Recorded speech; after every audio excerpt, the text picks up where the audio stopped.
a tela para nós darmos continuidade, então, ao mesmo tema que nós fizemos na aula anterior de ontem, né? Vamos lá. Minha cabeça rodava.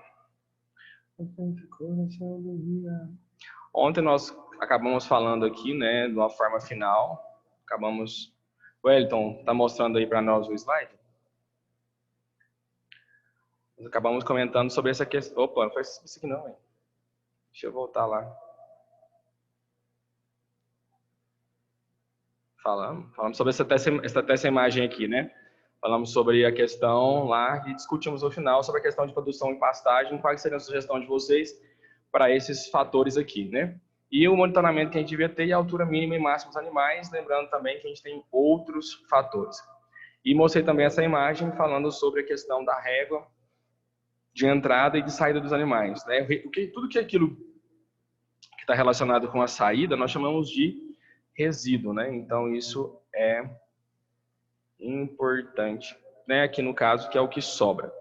Gostaria muito que vocês olhassem essa imagem para vocês verem que aqui como formou a torceira, aqui em volta, ó, tem uma quantidade de solo, né? Depois a gente conversa sobre essa parte aqui. Eu quero só que vocês gravam isso daí. Só vejam, na verdade. Então, até cheguei a falar também sobre a questão de metas de altura para a entrada e saída dos animais. Aqui, dependendo da planta forrageira, né? Mombaça, tanzânia, elefante, tifton. Então, acaba que dá para a gente poder perceber. Bom pasto, bom animal, foi o que a gente falou. E mostrei para vocês também aquela questão da produção diária de leite, né? Como que foi uma evidência. E hoje eu vou mostrar outros dados para vocês, também retirada de pesquisas, referente à produção da forragem.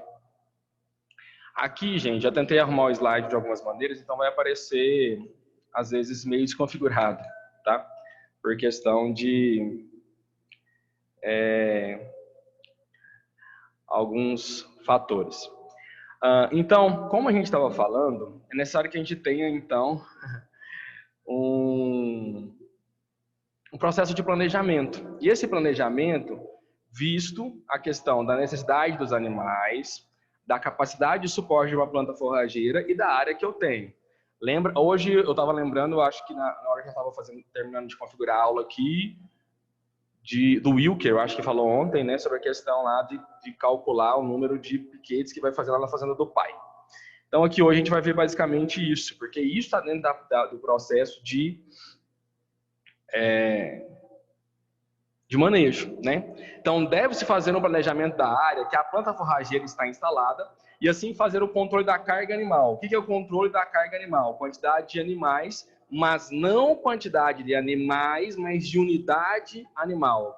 Não confundir a cabeça de vocês, a quantidade de unidade animal, para que a pastagem não seja prejudicada. Ou seja, você não tenha nem um super pastejo, que é a quantidade acima daquilo que aquela pastagem ela, de uma certa maneira, consegue suprir, e nem, de uma maneira, você tem um subpastejo. O que é isso? Um excesso de forragem fornecido, como a gente já verificou anteriormente, pelo número de animais que nós temos. Então, a gente sempre vai ter uma busca aí, né, pelo equilíbrio, e a busca para que você possa, então, agregar àquela sua área a capacidade que ela pode, né, de uma certa maneira, oferecer. E buscar também recursos racionais para que haja produtividade com baixo custo, utilizando dados científicos, como esses dados que eu estou mostrando para vocês ao longo do tempo. Não adianta que eu deixe aqui, no caso dessa produção de leite, que os animais entrem quando tiver 140 centímetros, porque nada adianta falar que se a entrada dele é 90, se eu colocar 140, eu vou estar prejudicando a minha produção por questão de hábito nutricional e também de captura e seletividade desses animais pela pastagem. Então, isso acaba influenciando bastante. Olha para a gente ver isso aqui, essa imagem. No caso aqui são de caprinos, né? Eu estava aqui pensando qual que era o nome do animal mesmo.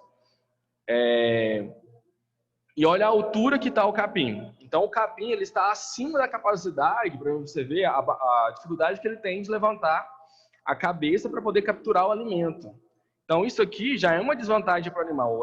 Dá-se um estresse no animal na hora que ele está se alimentando, né? Então, acaba tendo aí um processo de prejuízo para o próprio animal. Deixa eu só compartilhar de novo.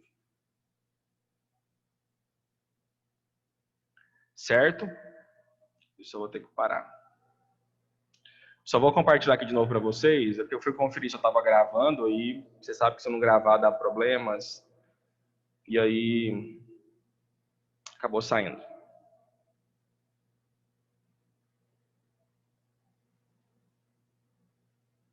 Retornou, né, Wellington? O slide retornou.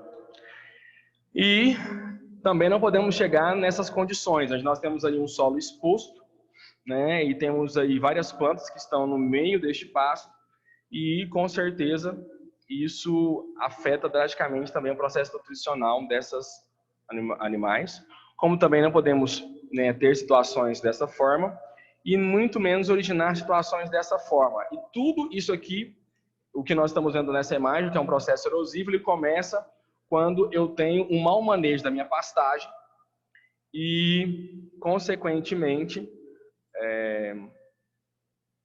eu vou ter problemas. Então, como eu falei, se eu consigo manejar, quando a gente consegue manejar, sabe uma forma eficiente de manejar tudo aquilo que nós estamos vendo, por isso a gente está estudando várias características e vários pontos.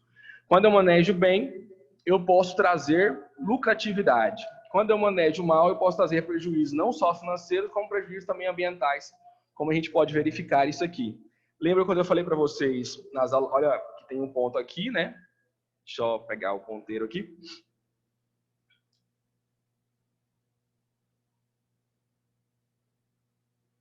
A gente tem uma erosão aqui e tem um outro aqui no outro ponto. Então, é preciso que se cuide da declividade, né, de terrenos.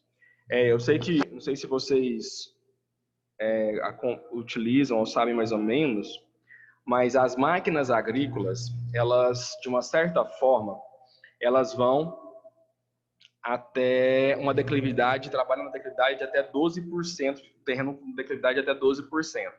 Então, quando você tem uma declividade acima de 12%, são terrenos que são utilizados, na sua maioria das vezes, para a atividade pecuária. Então, a gente tem que tomar cuidado com aquela questão das curvas de níveis para que a gente possa barrar a água, para que não tenha solo exposto, com o solo exposto levar e formar, então, essas grandes erosões. Mas olha isso daqui, a altura de entrada, animais de uma certa forma conseguem, né, se abaixar a cabeça e capturar o alimento. Então isso seria a forma ideal ou próxima do que é ideal para a alimentação desses animais, né, de forma que não vai gerar nenhum tipo de estresse ou algum tipo de complicação para o animal. Nós falamos um pouquinho, né, eu cheguei a falar para vocês sobre a questão do passeio diferido, quando nós estávamos falando, mostrando para vocês aqui anteriormente, lá atrás, uma questão de... Eu falei, né? Quando eu estava mostrando para vocês essa imagem aqui, então eu expliquei para vocês sobre o que era um passeio diferido e hoje eu trago aqui uma definição mais completinha, né, para que a gente possa verificar, né, e ter uma definição. Então, consiste em selecionar determinadas áreas no final do verão. Por que no final do verão? O final do verão é onde você tem ali pelo menos o final da estação chuvosa. Então, você pega ainda as últimas chuvas, os últimos momentos, e vedá-las para serem utilizadas num período crítico, onde você não tem a presença de chuvas e também a alimentação em pasto está mais dificultada. 1/3 a gente vedaria em fevereiro para utilizar essa área em junho, julho. O segundo terço, nós utilizaríamos ali março,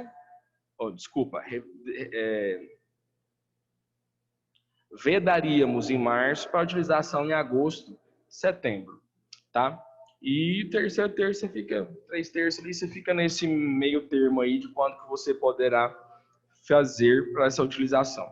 Então, junho, julho, agosto e setembro são os meses que nós estamos vivendo, que são meses que você não tem uma grande ou quase zero, né, como nós estamos agora nesses últimos tempos, já faz mais de 115 dias que teve a última chuva aqui em Rio Verde, por exemplo, segundo dados aí, se eu não me engano é essa data mesmo. e, né, consequentemente, a produção de pasto está bem comprometida. O pastejo de ferida, a gente tem aí, né, algumas espécies indicadas, que é braquiária, tifton, coche-cross e capins, de característica de capins estrela, ou os famosos de ruba velho, né, depende do jeito que você assim o conhece. E as gramíneas não indicadas são de crescimento ereto com acúmulo de como por exemplo, os gêneros dos pânicos e andropogon. Por que que você não tem este processo? A maioria, elas têm um crescimento decumbente, né, que tem uma pequena inclinação, ou ela tem um crescimento como que eu vou explicar?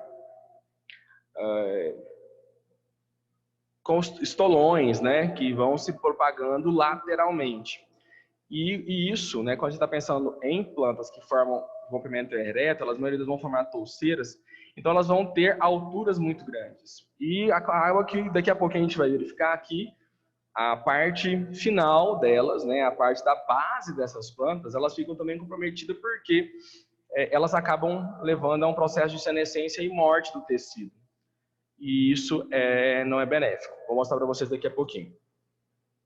No passado, né, existiam-se pouco insumo e gramíneas que eram, de uma certa forma, pouco exigentes em termos de fertilidade, em termos de exigências climáticas, eram plantas que estavam mais rústicas, que produziam até menos, na verdade menos, né, baixos níveis de produtividade, e com isso tornavam o custo de produção de quilos por leite, por exemplo, um pouco mais alto.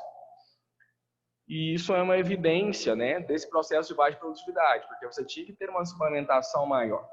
Qual foi a saída? Através da tecnologia e a formação de utilização de pastagens mais produtivas, foi encontrada essa saída, né, de você utilizar, às vezes, pastagem, sementes e cultivares que possuem uma exigibilidade, olha que palavra bonita, exigibilidade, quanto a termos produtivos, né, para que ela possa expressar melhor a sua capacidade produtiva. E assim, né, melhorar todo o sistema, ajudando a cada um a fazer este processo. E os animais, eles também possuem uma característica que necessita de adaptação para que tenha uma adaptação, né, às características, para que tenha uma eficiência a pasto. Então, são animais que são adaptados e de bom potencial produtivo, ou seja, que ele vai ter condições para expressar toda a sua genética, uma vez que nós temos animais que são mais propícios para a produção maior de quantidade de leite do que outras raças de animais, né, como, por exemplo, girolando e etc.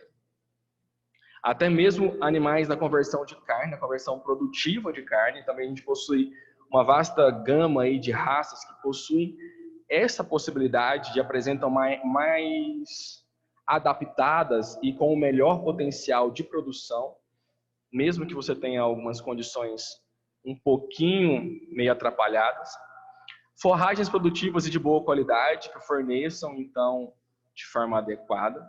Manutenção da fertilidade do solo. Então, desde ontem, né, quando nós conversamos sobre quais são os manejos que você faria para a recuperação daquela área e das imagens que nós tínhamos, basicamente o que nós falamos foi manutenção da fertilidade do solo e principalmente olhar a produtividade do solo. Também o uso eficiente da forragem produzida, né, não deixando que os animais pasteiem de forma incorreta. É interessante, só para a gente voltar aqui, eu achei que isso aqui foi uma coisa muito complicada para que a gente pudesse não é falar, né, mas a gente pudesse estabelecer. Mas aqui, ó, nesse dimensionamento aqui, só quero que vocês deem uma olhada, porque isso aqui envolve um fator que é um fator alimentar. A gente verifica isso daí na disciplina de nutrição animal. Então aqui a gente tem uma sugestão de um capim mombaça com entrada de 90 centímetros e saída de 50 centímetros. Então 90 menos 40 significa que os animais eles pastejaram ou se alimentaram de 50 centímetros do capim mombaça. A capacidade do capim Mombaça seria de 8 unidades animais por hectare. Lembrando que unidade animal não é número de cabeça, mas é unidade animal, um animal de 450 quilos. Então, isso significa que eu posso ter mais de 8 animais na área, né? E assim, enfim. Aqui, ele mostrou para nós que ele tinha como sugestão 50 vacas em lactação com peso médio de 600 quilos. Então, para que eu pudesse ver aqui a quantidade que eu tenho de unidades animais, o que eu faria? Se cada unidade animal, ela corresponde a 50...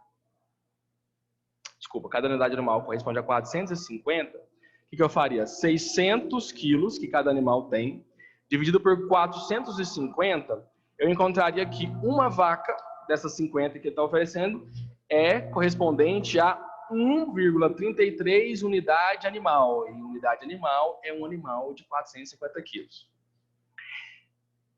E se eu tenho 50 vacas e cada vaca aqui ela tem 1,33 de unidade animal, isso significa que 50 vezes 1,33 eu teria 66,66 unidade animal. Então, para descobrir, né, com 66 unidades animais, sendo que cada hectare corresponde a 8 unidades animal, quanto que eu precisaria de hectare? Qual que seria a minha área? O que eu posso fazer? Eu vou ligar, né? Se 50 vacas, que é o total de animais que eu tenho, elas representam 66,66 unidades animais, eu vou dividir a quantidade de unidade animal pela capacidade de suporte, que é 8 unidades animais por hectare. O que me corresponderia uma necessidade de ter pelo menos 8,33 hectares disponíveis para que eu possa, então, realizar a questão dos meus piquetes para posteriormente poder fazer o cálculo. Então, esse aqui seria um primeiro cálculo que a gente teria, né? Lógico que aqui eu estou fornecendo a quantidade de animais. E aí a gente vai ver depois. O que eu quero evidenciar com isso aqui para vocês? É só um processo. Quando nós vimos aqui para frente, nós vimos que a vaca ela pode se alimentar de uma seguinte maneira. Vou voltar ali daqui a pouco, tá? O slide ferrado. Deixa eu ver onde que está o slide que eu queria. Nunca fica falando na apresentação de vocês, vocês vão voltar o slide, tá? Só faz isso na aula. O professor ensina errado, o professor faz errado, mas e cobra certo. É assim que funciona. Então, aqui nós falamos assim, que o consumo médio de forragem para o animal seria 2% do peso vivo em matéria seca ou 7% em pasto. É o cálculo que a gente poderia fazer. Então, no caso aqui, ele forçou para nós que o consumo é igual a 2% do peso vivo. Se esses animais eles têm, então, 600 quilos, 2% de 600 quilos peso vivo seria 12 quilos de matéria seca. Ou seja, o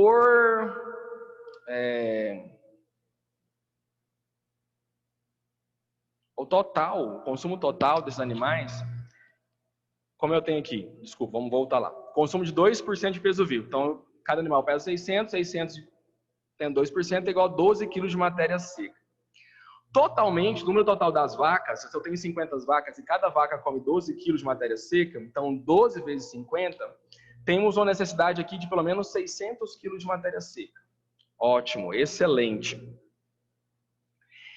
E aí eu vou considerar também um processo aqui de perda. Olha, eu tenho 20% de perdas. Então eu vou acrescentar nisso daí perdas porque tem plantas que vão morrer, tem plantas que estão com a folhagem morta, que estão às vezes doentes, enfim.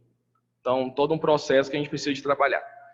Então a gente tem um consumo aqui, colocando então os 2% do peso vivo, que é 600 quilos, considerando isso daí. E a perda de 20%, o consumo de 50 vacas igual a 720 quilos de matéria seca por dia. Então, eu acrescentei aqui 120 quilos, tá bom? Então, se 2% é 12, 10 é 24, dá os seus 120.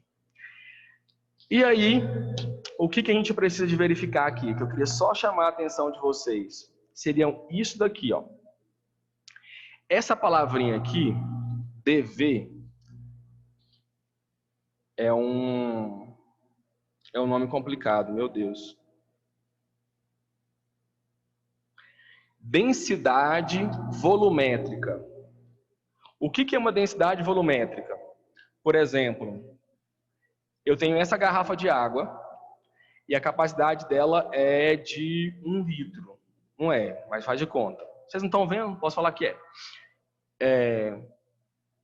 Então, o meu volume ocupado aqui dentro dessa garrafa é de 1 litro.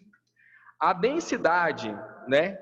Densidade é quantidade por área. Isso daí gente, já é uma coisa fixada, tá? Não é uma coisa que eu posso fazer. Por exemplo, densidade demográfica de Rio Verde.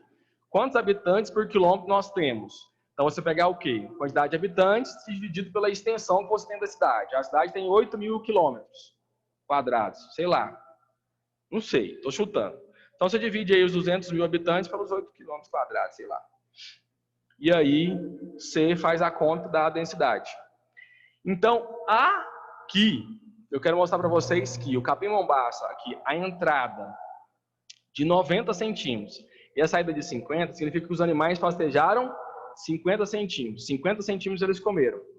Então, a densidade desse capim é de 70 quilos de matéria seca por centímetro por hectare. Olha só, para confundir a cabeça de vocês. Por isso que eu não quero falar mais desse negócio aqui, só quero voltar aqui para explicar um fator. Faz de conta que a tela do meu celular, isso aqui, corresponde a 1 hectare, tá? Nesse 1 hectare, olhando na sua horizontal, você vai ter o capim crescendo aqui, não é isso? Cada 1 centímetro aqui em linha reta, dessa altura aqui, cada centímetro deste hectare, cada centímetro assim, tá? De 50, né? De 1, 2, 3, 4, até atingir os 90 centímetros de altura aqui. Cada um desses centímetros dentro deste hectare de altura, na área total, considerando, confundindo a cabeça de vocês, vai ter 70 quilos de matéria seca. Isso significa que se eu pegar e cortar os 50 centímetros aqui, multiplicar pelo tamanho da área, eu vou ter, então, 70 quilos de matéria seca concentrada em 1 centímetro de toda a área. Então, vezes 50 centímetros, os animais, 50 centímetros porque foi a diferença entre a entrada e a saída, os animais consumiram aqui 3.500 quilos de matéria seca por hectare. O que é importante, por que eu estou falando isso para vocês? Por causa disso daqui, ó. Quando a gente estava nesse slide, vai para frente. A gente tem que pensar... Opa, cadê?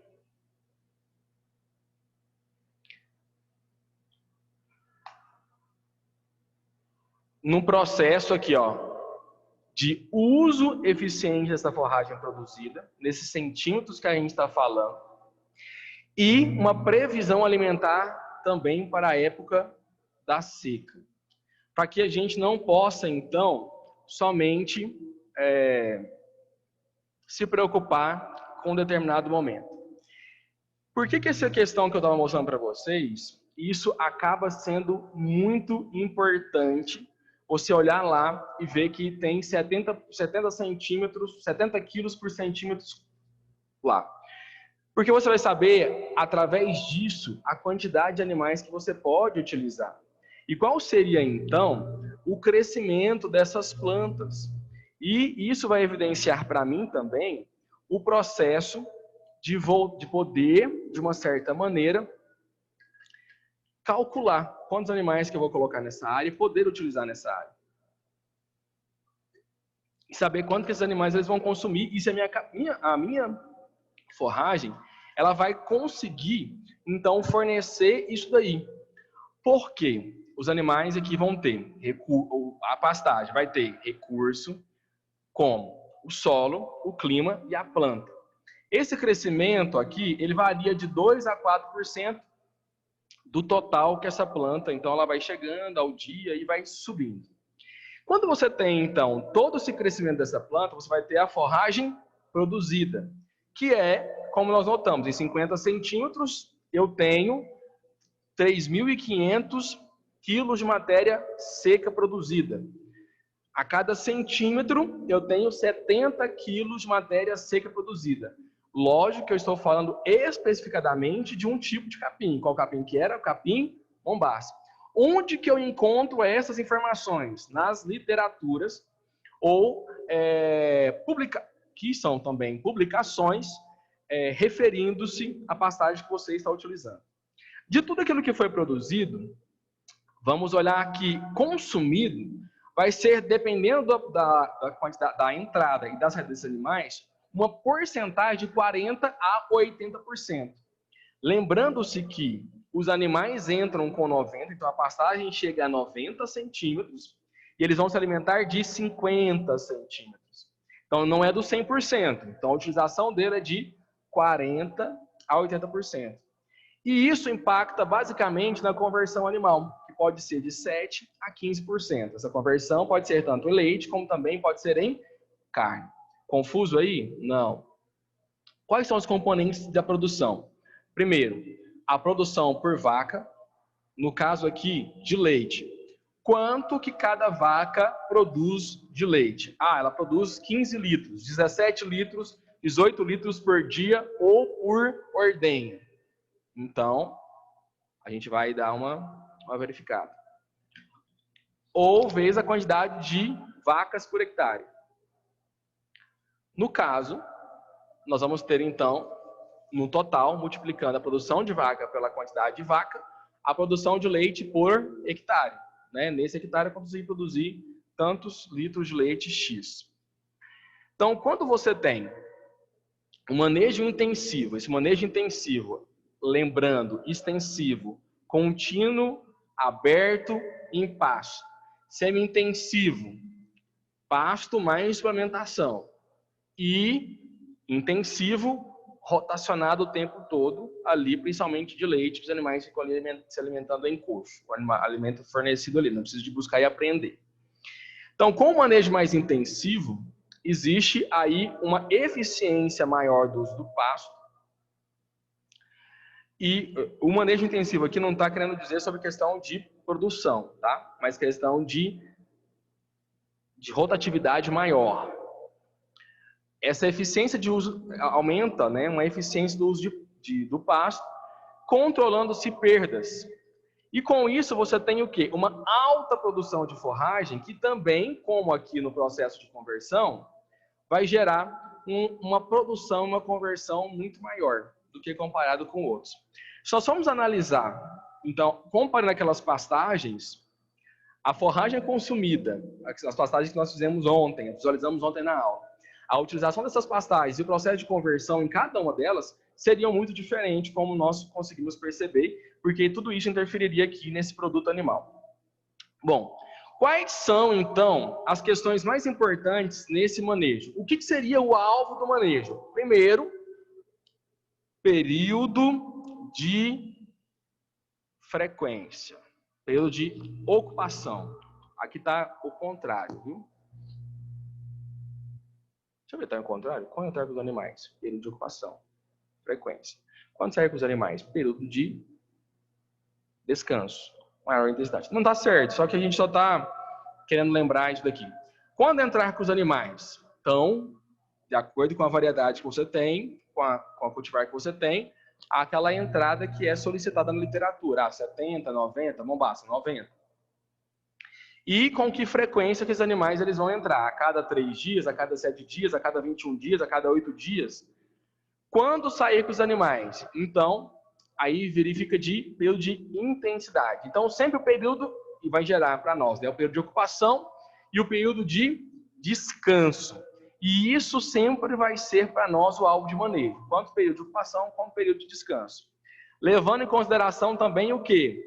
A questão de produção da matéria seca lá atrás. Então, o período de descanso, que a gente pode ter? Um bom crescimento do pasto, alta produção de forragem, baixo acúmulo de como e baixa perda por morte de folhas, uma vez que quando você tem, né, aí um uso intenso, sem descanso, você pode ocasionar muita perda de folha. Um outro fator que eu quero também levar para vocês aqui, como um fator, seria então essa questão das perdas por morte de folha. Então você tem uma perda muito grande. Quero que vocês recordem, para que eu não precise de voltar lá, aquela imagem que eu falei para vocês que depois do resíduo, período do resíduo ali, os animais tinham se alimentado e tinham um solo ali em volta. O que acontece? A gente sabe que a pastagem está em campo, então você tem incidência solar sobre ela o tempo todo, né? E este solo, quando você está com mais baixo, ele alcança, quando as plantas estão mais baixas, a intensidade luminosa ela pode alcançar o chão, né? O solo. Quando você tem plantas mais altas, né, que elas estão em um crescimento maior, a quantidade de luz que chega no solo ela é menor, porque as plantas elas conseguem capturar isso daí. Então a gente fala que tem a quantidade de luz que elas recebem é muito grande, então elas capturam muito grande por espaço, né, elas se distribuem no espaço e capturam isso daí. E a gente tem um negócio que chama intensidade luminosa, que é medido como? Com a quantidade, você mede uma área, e dessa área quantos por cento de luz que está chegando. Então a gente chama de intensidade luminosa. E essa intensidade luminosa, ela vai ser aqui importante para nós, para a questão do acúmulo de forragem. Uma vez que quanto mais luz que essa planta estiver recebendo, significa que ela está capturando essa luz e fazendo um processo fotossintético que vocês já viram. Só que o que acontece? Quando nós chegamos aqui a um ponto de intensidade luminosa, a gente começa a ter uma senescência dessa planta. Seria um indicativo também de morte dessa planta. De morte, assim, de a parte dessa planta, somente as folhas. Porque existem aí 3 fases de crescimento. É uma curva de crescimento de uma planta forrageira. Primeiro, é um crescimento mais lento, porque esse crescimento inicialmente, por exemplo, você plantou. Esse crescimento ele vai demandar todas as reservas nutritivas dessa planta. Então, por isso a gente chega aqui no crescimento, aqui, nessa vertical, a gente tem o tempo, e aqui a gente tem um acúmulo de forragem, tá? Então, aqui é um crescimento mais lento, mais demorado, que vai depender mais das reservas dessa planta. Depois, a gente vai ter aqui um crescimento mais acelerado, mais rápido, que vai aumentar, então, o índice de área foliar, a quantidade de folhas que você tem nessa planta, e o aumento também dessa taxa fotossintética. Só que quando a gente chega aqui, né, isso calculando aqui, então, a gente vai tendo a quantidade de luz, né, que essa planta vai recebendo, e a quantidade de luz que vai, então, se colocando sobre o solo, sobre aquela área. Isso significa que, se a planta está nessa altura, aqui, ela está recebendo uma quantidade de luz. Se a planta ela chega nessa altura, o solo está recebendo uma outra quantidade de luz. Se a planta chega nessa altura, quer dizer que a quantidade de luz que está recebendo o solo é diferente. Então, maior quantidade de luz que está se incidindo sobre o solo e menor sobre a planta. Aqui já está uma taxa meio média, né? E quando você chega aqui, a quantidade de luz que é inceptada sobre a planta, praticamente essa garrafa é a planta, ela é, de uma certa forma, maior do que aquela que é interceptada no solo. Então, quando você tem só 5% de luz no solo, que significa que a planta, de uma certa forma, ela está absorvendo pelo menos 95%, tá? Né, tendo de interceptação, capturando, pelo menos 95% de toda aquela luz, né, que é recebida diariamente. E a partir desse ponto, você tem um crescimento decrescente. Ou seja, ao invés de aumentar, eu vou diminuir, vou reduzir a minha taxa de crescimento. Com isso, levando à senescência, morte de algumas folhas, principalmente aquelas folhas que inicialmente, elas vieram inicialmente e agora estão passando os seus nutrientes ou acúmulo das suas reservas, aquilo, para as folhas mais novas que estão na parte mais superior. E, consequentemente, a gente tem um acúmulo maior de matéria seca, de matéria, morta, né? Então, quando você tem aí um período de definição de descanso, você tem uma possibilidade de recuperação, você reduz bastante essas perdas por morte dessas folhas. É como, por exemplo, a gente olhar para essa imagem aqui, ó. O que a gente tem? A gente tem duas situações, a situação A e a situação B. Isso aqui é uma condição de pré-pastejo e a condição de pós-pastejo. Então aqui a planta ela começa a crescer, né?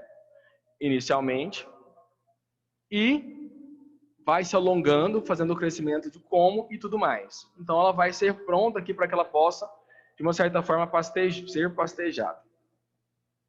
Quando você vai verificar aqui, um pós-pastejo, fazer mais uma análise disso daí, você vai verificar que você tem situações de plantas aqui que estão consumidas parcialmente, folhas parcialmente, e folhas que não foram então consumidas. Ou seja, no processo de rebrota, essas folhas aqui elas já vão estar muito antigas. Então elas podem entrar no processo então de senescência e morte, como a gente verifica aqui. Olha só para você a gente ver.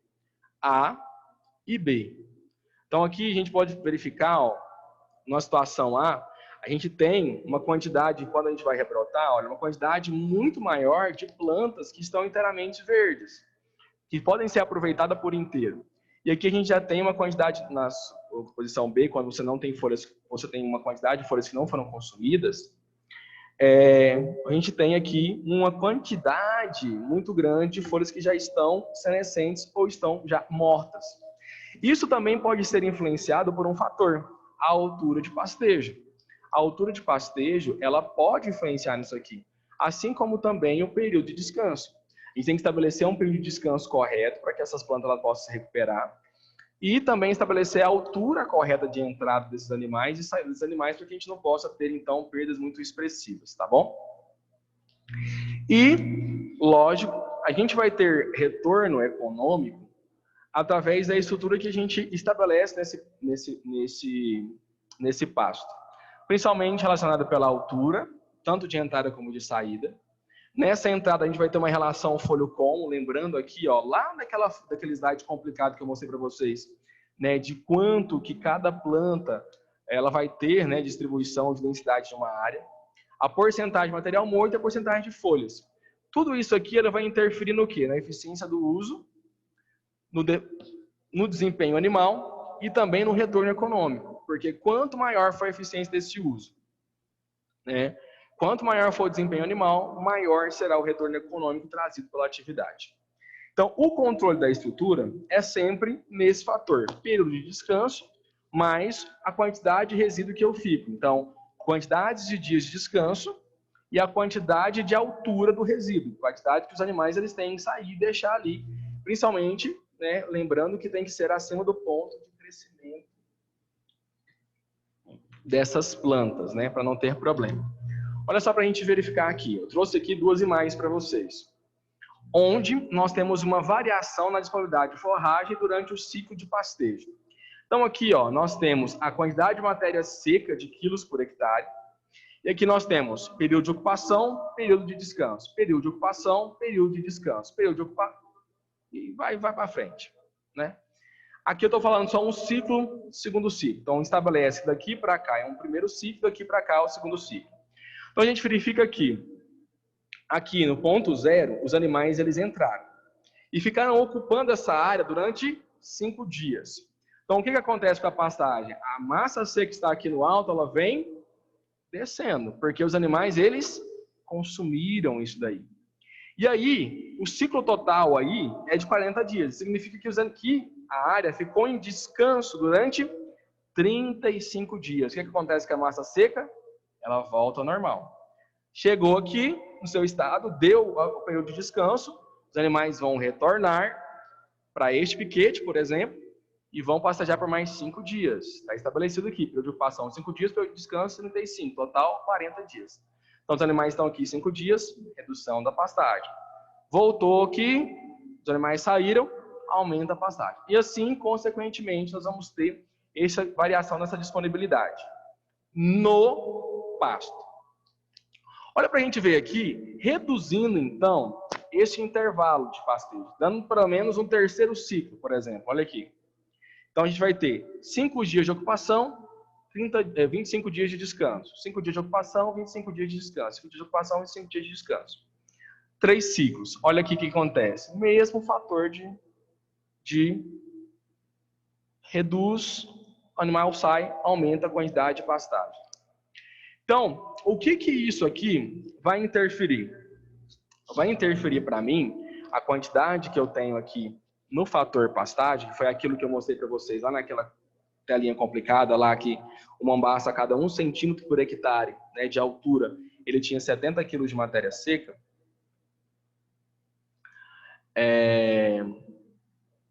Vai interferir na quantidade de piquetes que eu vou colocar. Então vamos ver isso aqui. Lembrando que a fórmula, vamos fazer um cálculo de quantos piquetes eu precisaria nesse sistema. Lembrando que a fórmula aqui, ó, é número de piquetes é igual período de descanso dividido por período de pastejo ou período de ocupação mais 1. Então, na primeira hipótese aqui, o que eu tenho? Eu tenho 35 dias de descanso e 5 dias de ocupação. Vamos lá ver como é que vai ficar. 35 dias de descanso dividido por 5 dias de ocupação. 35 dividido por 5 dá 7. 7 vezes 5, 35. Mais 1, 8. Então, o número de piquetes para essa primeira condição aqui, eu precisaria de 8 piquetes. Olha aqui. Nessa segunda condição, onde eu tenho 25 dias de descanso e 5 dias de ocupação. Olha só como vai funcionar. Período de descanso, 25, dividido pelo período de ocupação, 5 dias, mais 1. 25 dividido por 5, 5. Mais 1, 6. Então, o número de piquetes que eu tenho necessário é 6. Olha a diferença que deu aqui. Então, é por isso que eu preciso sempre ajustar e vou sempre estar trabalhando com o ajuste da taxa de lotação. Para que eu não possa, então, ter aí complicações neste processo. E aí a gente pode fazer um processo também de comparação, principalmente em questão de gado leiteiro. A comparação do sistema de você ter um período de descanso fixo, ou você poder utilizar o período de descanso como aquele fator que a gente falou, que seria 95% da intensidade luminosa, os animais entrariam para que você não tivesse, assim, então, a fase de declínio e senescência. Por exemplo, utilizando aqui 2 matos, 2 capins diferentes, Marandu e Tanzânia. Então, olha só para a gente ver. 3 dias de ocupação, com resíduo de 25 centímetros, e piquetes de 830 metros quadrados. Então, aqui nós temos a mesma quantidade. 1, 2, 3, 4, 5, 6, 7, 8, 9, 10, 11. 11 piquetes. Cada piquete desse aqui tem 830 metros quadrados. Os animais vão ficar 3 dias em cada piquete, até que, são 4 vacas que vão ficar aqui durante 3 dias, para que o capim que está aqui chegue a 25 centímetros. Olha só como é que a gente faz com o processo de taxa de lotação. Porque eu falei para vocês que a gente tem que organizar essa questão de taxa de lotação. Quando eu tenho, por exemplo, 95% de intensidade luminosa, o que vai acontecer? O meu período de descanso, ele vai reduzir. Ele vai reduzir. E muito. De 30 dias, que é o fixo, né? 30 dias, eu vou ter aqui 21 dias. Então, eu vou ter quantos dias de diferença? Pelo menos 9 dias de diferença aqui que eu vou poder utilizar. Isso significa também que eu vou utilizar um número menor de piquetes. Porque se eu utilizo 30 dias de descanso para essa planta, eu vou ter que utilizar todos os piquetes que eu tenho. Mas se eu puder utilizar 95% de intensidade luminosa, eu vou utilizar 3 piquetes a menos. 8 dias a menos e 3 piquetes a menos. Isso significa que eu vou poder, então, ajustar também a minha taxa de lotação. Então, quando eu tenho aqui somente 1, 2, 3, 4, 5, 6, 7, 8 piquetes ocupados, eu tenho uma área total de 0,664 hectares utilizados. Então, esses verdes aqui mais escuros são um total de 664 hectares que são utilizados. Então, se eu tenho 4 vacas dividido por 0,664, eu vou ter o total possibilidade de ter 0,1 vaca por hectare aqui. Então, eu vou poder ter mais. Quando aqui, que utilizando todos os piquetes eu tenho 0,903 hectares, eu vou poder utilizar as 4 vacas. Então, pode observar que, de acordo com o sistema que você adota, a gente sempre vai ter que estar ajustando, e dependendo do capim que eu estou trabalhando, é melhor que eu use uma forma do que eu utilizar outra forma. Então, isso é onde que nós entramos aqui para fazer um processo de manejo. Se eu vou lá e verifico, né, que eu tenho 70 quilos, né, por hectare, por centímetro, né, na verdade. Por centímetros por hectare, então eu posso acabar, né, fazendo um processo de manejo aí da minha área. Vamos olhar aqui, só para a gente poder verificar, então, o processo de comparação desses dois pontos aqui.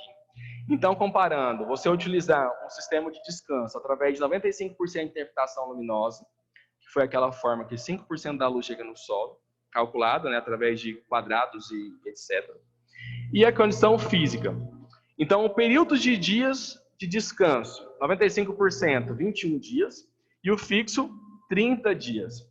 A altura de entrada desses animais, aqui no 95, 37,5, e no fixo, 46,6. Olha só que cresceu bastante. A altura de pós, 23,5 e 29,2. Isso aqui, gente, só para a gente fazer um processo de comparação de um estudo que foi feito, realmente, de colocar esses animais aqui, ó, nesse pasto e nesse pasto, utilizando essa quantidade de piquetes aqui, e ver qual foi o resultado. A massa de forragem, 6.358, 7.646. No fixo teve muito mais forragem. Índice de folha por como? Índice foliar, 1,23. Aqui, 0,96. Ou seja, o índice de folha como aqui foi muito superior comparado com o fixo. Então, você tinha mais folha do que como. Índice de luminosidade, aqui você tinha 95%, e aqui você chegou a 97%. Então, as plantas já conseguiriam estar entrando no processo de senescência. Olha só a diferença. Produção de vaca dia, 12,4. 12,7 no fixo. Então, aqui a diferença foi muito pequena. Mas a taxa de lotação, olha só para a gente ver. No 95% de densidade luminosa, 6 animais.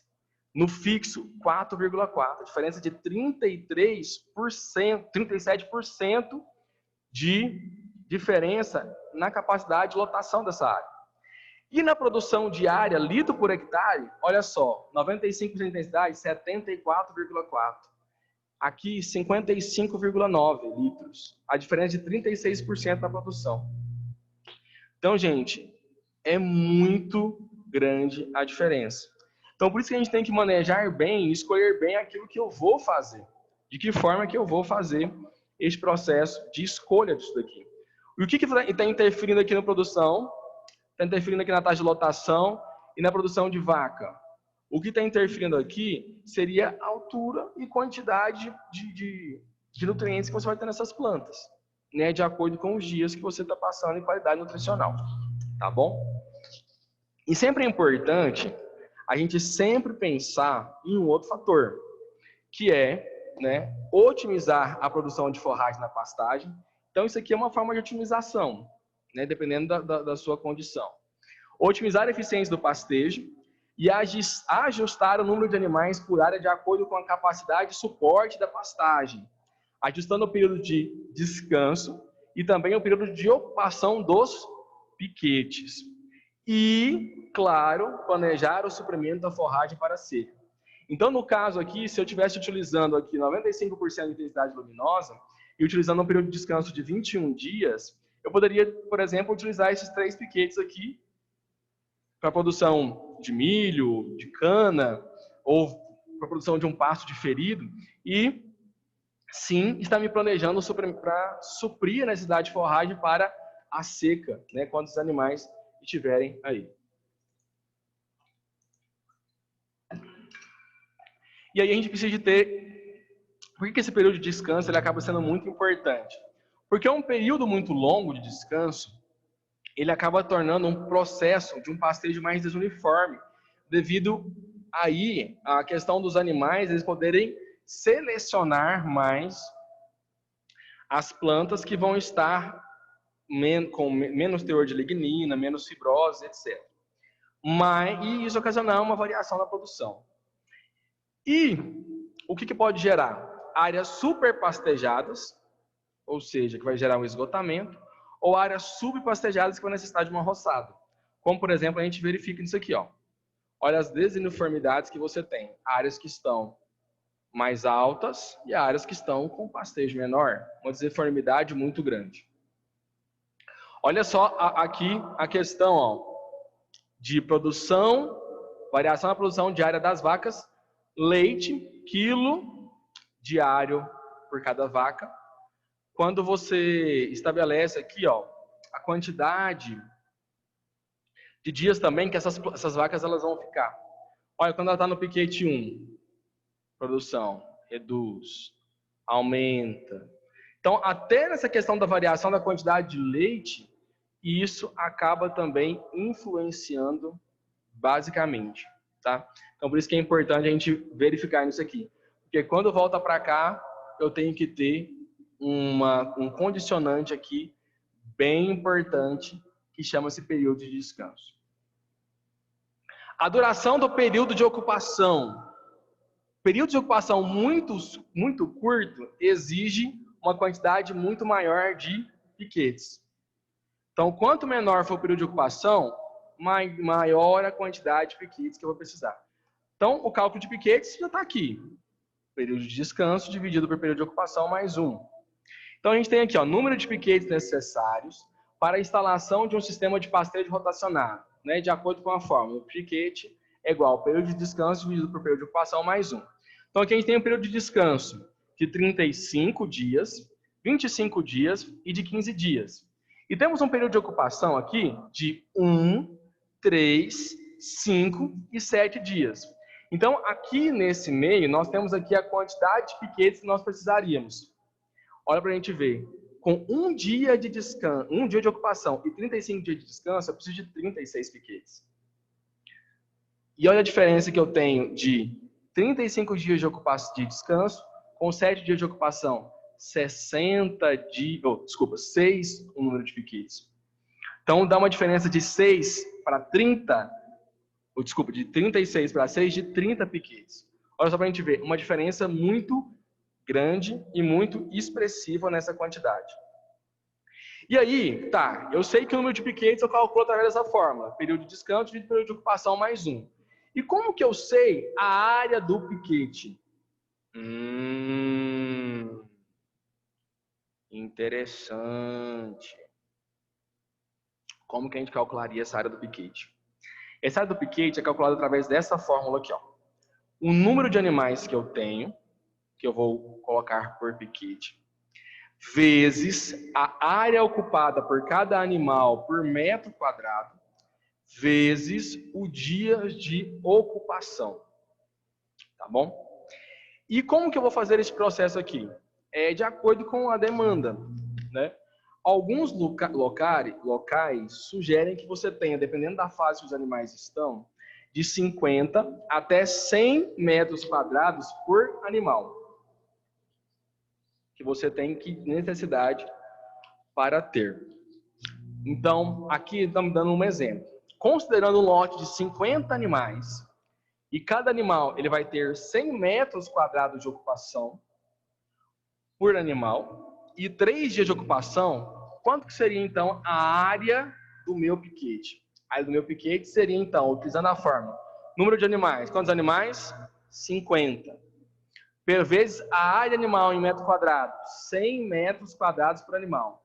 Vezes o dia de ocupação, 3 dias de ocupação. Então, 50 vezes 100, 500. 50 vezes 5 vezes 100 é 500, né? 50 vezes 100 é 50 vezes 100. Vamos multiplicar porque minha cabeça não tá boa hoje, não. 50 vezes... É vergonha, não sou professor de matemática. 50 vezes 100 é 5.000. Eu estava aqui com 5.000, estou pensando que eu cheguei com 15. Vezes, por causa do animal, né? Cada dia, então, vezes 3 dias, então precisaria de 15.000 metros quadrados. Considerando que um hectare é igual a 10.000 metros quadrados, então eu precisaria de 1,5 hectares, né? Isso eu tenho que saber. Então, como que eu cheguei a hectare aqui? 15.000 dividido por 10.000. Corta, 1,5. Certo? Então, a área do piquete é condicionada por isso daqui. Então, eu calculo o período os dias aqui o número de piquetes pelos dias de ocupação, pelo período de descanso e dia de ocupação, e calculo a área do piquete através do número de animais vezes a área ocupada por cada animal vezes os dias de ocupação, tá bom? Então é só para a gente ter essa noção. E lógico, né? Também posso utilizar aí outros fatores para que a gente possa então levar isso também em consideração, tá? Mas é bom que a gente tenha que ficar atento a isso daí. Olha só, isso aqui é o tamanho da área, né? Então a taxa de lotação e necessidade de área de pasto, considerando diferentes níveis de intensificação no uso do fator terra. Então vamos verificar aqui, ó, que intensidade de uso: extensivo, semi-intensivo, intensivo e muito intensivo. Então quanto mais intensivo vai ficando, maior é a minha taxa de lotação.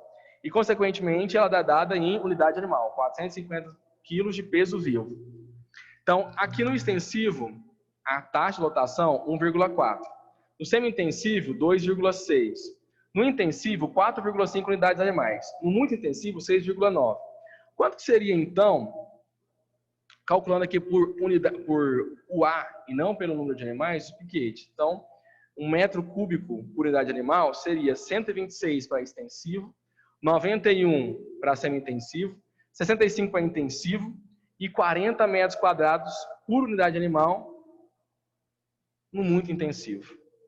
Então, observa aqui também a quantidade de que eu preciso, ele vai reduzindo. Então, isso é importante a gente também verificar que dependendo do sistema que eu tenho. Então, existe um número fixo? Existe um tamanho de área fixo? Não. Isso tudo vai depender daquilo que você for trabalhar. Por isso estou mostrando para vocês. Existe também uma questão aqui, ó, de uma outra forma que a gente calcula a área do piquete. É um pouquinho mais chato, é um pouquinho mais complicado. Mas eu vou mostrar para vocês também, porque ela também existe. Ela é formada pela seguinte maneira. É essa fórmula aqui, ó. O período de descanso vezes a taxa de crescimento cultural. A taxa de crescimento cultural. Quilos por hectare dia. Quantos quilos por hectare que aquele pasto ele cresce. Então, vamos dizer lá que no final, aquela área que nós mostramos de capim-mombaça, ele tinha, em 1 centímetro, ele tinha 70 quilos. Aqui no caso, estou levando em consideração a quantidade de quilos por hectare. Vezes a área do piquete, vezes a eficiência no uso do pasto. Essa eficiência no uso do pasto é de 60% a 85%. Lembra que quando nós falamos lá no uso e eficiência do pasto, estava lá de 70% a 80%, e essa eficiência do uso do pasto vai depender daquilo que nós formos fazer. E como que a gente pode calcular eficiência de uso do pasto? É através de medições mesmo. Então eu faço, por exemplo,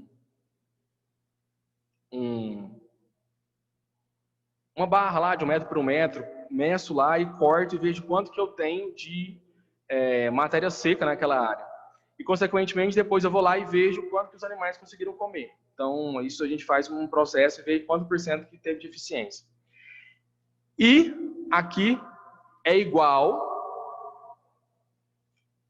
o número de animais vezes o consumo diário de cada animal em matéria seca por dia, vezes o período de ocupação. Então, a gente tem aqui uma oferta de forragem, que a gente vai levar em consideração o pasto, e a demanda, que é basicamente aquilo que nós precisamos. Então, nisso a gente pode calcular a área do piquete. Então, é um pouquinho mais complicado. Mas o que a gente pode fazer? Sempre fazer os cálculos depois de conta com as informações que nós temos. Eu vou disponibilizar isso aqui para vocês, tá? Posterior à aula.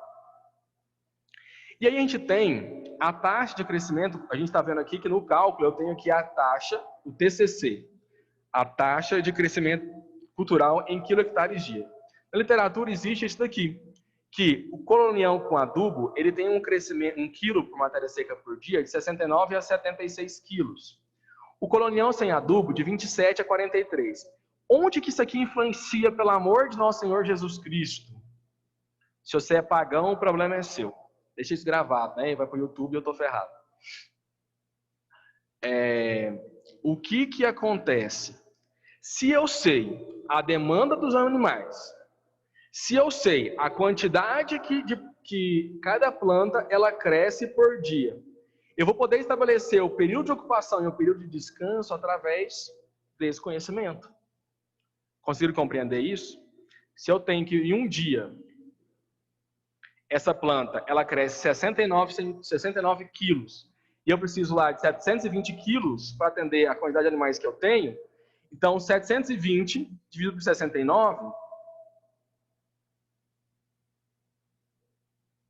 significa que eu precisaria de 10 dias de descanso, ou 11 dias de descanso. Entenderam por que é importante a gente saber isso? Só para vocês entenderem. A gente já estabeleceu aqui o período de descanso. E o período de ocupação está com a quantidade que esses animais eles vão comer. Então, nisso eu consigo calcular também o número de piquetes que eu tenho. Então, são informações que são bem assim. Você vai olhando e vai entendendo, olhando e vai entendendo, olhando e vai entendendo. Olha o capim mombaça. Eu tenho 180 aqui dias, né, de necessidade. 180 quilos por dia. Então, quer dizer que com ele eu teria muito menos período de descanso, poderia utilizar muito mais. Então, isso daí é uma coisa que a gente precisa de dizer. Então, estou dando um exemplo para vocês aqui. Olha que coisa mais bonita esse trem aqui. Vamos usar a calculadora porque ninguém é obrigado, né? Só quem tem o QI mais elevado. Então, estou dando para nós aqui calcularmos a área do piquete através daquela forma. Então, eu tenho um lote de 50 animais, um período de descanso de 30 dias, uma taxa de crescimento da cultura de 100 quilos de matéria seca por dia. Então, a gente já sabe que ele está utilizando o capim aqui, pode ser, por exemplo, o setário aqui. E o que é eficiência, né? Eficiência no uso do pasto, de 0,70. Então, aqui ele converteu. Ao invés de ele dar aqui em 70%, ele me deu em decimal. O que eu faço? Se é 70, 70 dividido por 100 dá 0,70. 50 dividido por 100 dá 0,50. Então, é só dividir. Período de ocupação, 3 dias. O CMS, eu esqueci o nome. É CDF, né? Consumo, né? Esquece o CMS, é CDS. Consumo de matéria seca por animal, 12 quilos por dia. Período de descanso, né? Já estabelecido 30 dias. E qual seria a área do piquete? Vamos pegar todas as informações e vamos colocar na fórmula. Período de descanso, quanto que é? 30 dias. Vezes o TCC, quanto que é? 100. 30 vezes 100, 3.000. Vou estabelecer aqui que a gente vai precisar de usar isso. 30 vezes 100, 3.000. Vezes a área do piquete, porque eu não tenho essa informação, é a informação que eu quero, vezes 0,7, que é a taxa que eu tenho, então, de eficiência do pastejo. Então, 3.000 vezes 0,7 é igual a 2.100. Guarda essa informação. 30 vezes 100 vezes 0,7, 2.100. Igual ao número de animais, que é 50, vezes 12, vezes CDF, que é o consumo de cada animal, vezes o período de ocupação, 3 dias. Quantos animais eles vão comer em 3 dias? Então, dá 1.800. Então, se eu tenho a disposição de forragem aqui, que é a minha oferta, de 2.100, dividido pela a minha necessidade, que é 1.800, opa, tá errado, desculpa, é o contrário. Se eu tenho a minha necessidade, que é 1.800, dividido por os 2.100, que é a minha oferta, eu vou ter, então, a área do pasto de 0,85 hectares. Isso aqui é basicamente esse fator. Quanto que o capim está me fornecendo e quanto que eu estou precisando. Então, lembra que a gente falava sempre assim da demanda de cada animal? Então, é basicamente isso daqui. O que que eu vou fazer para vocês? Na segunda-feira, desculpa, na quarta-feira, nossa próxima aula, eu vou trazer para a gente, então, cálculos aqui do número de piquetes, tá?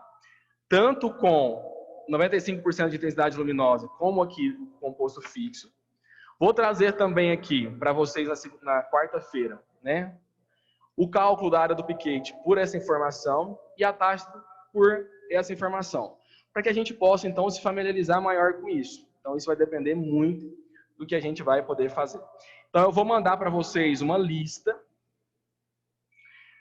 Porque senão vocês vão ter que acompanhar, né? Senão vocês vão ter que ficar anotando durante a aula. Então, vou mandar uma lista para vocês com essas informações.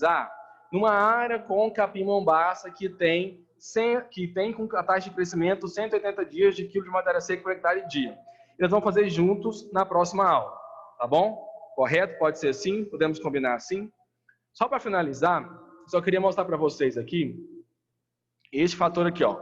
1 dia, 4 dias, 9 dias, 13 dias, 17 dias e 21 dias.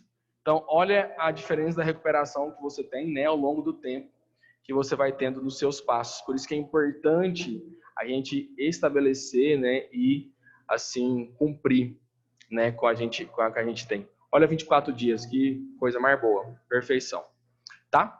Então eu venho na quarta-feira trazendo para vocês esse fator que eu acabei de falar, né, que é este material.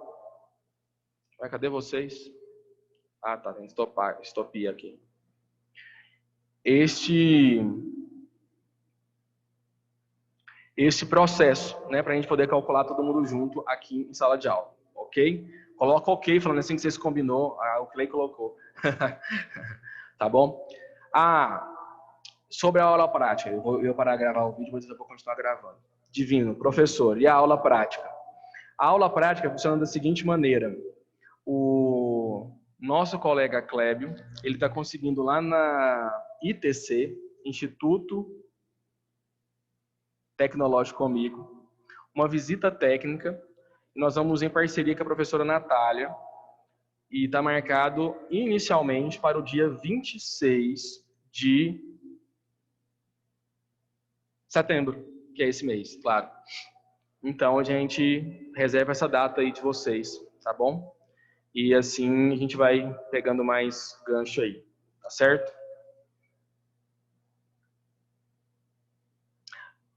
Opa!